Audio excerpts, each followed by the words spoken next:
வணக்கம். வாத்தியார் எம்ஜிஆர் என்ற நமது யூடியூப் சேனல் மூலமாக நான் உங்கள் வேல்முருகன்.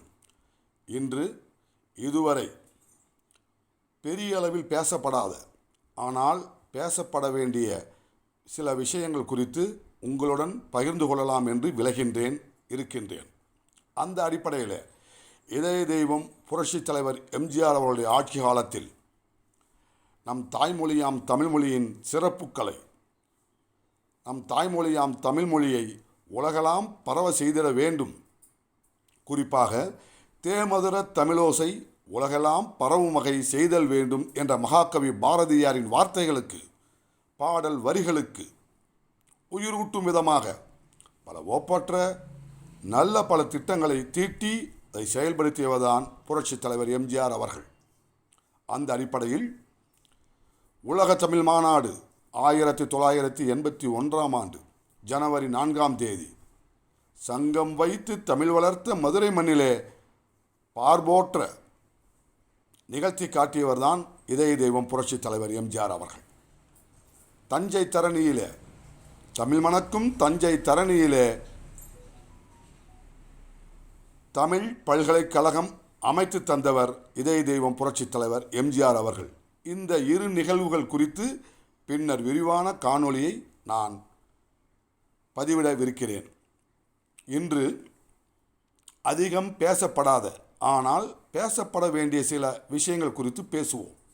அந்த அடிப்படையில் அன்னை தமிழ் மொழியை ஆலயங்களில் ஒலிக்கச் செய்தவர் இதய தெய்வம் புரட்சித் தலைவர் எம்ஜிஆர் அவர்கள். ஆம், தேவார தமிழிசையால் இறைவணக்கம் செலுத்தவும் இறைவனை வழிபடவும் செய்வதற்கான ஆவண செய்தவர். ஆம், ஆலயங்களில் அன்னை தமிழ் ஒலிக்கின்ற வகையில் தேவார தமிழிசையால் இறைவணக்கம் செய்யவும் இறை வழிபாடு நடத்தவும் தமிழிசை ஓதுவார்களை நியமித்தவர் புரட்சித் தலைவர் எம்ஜிஆர் அவர்கள்.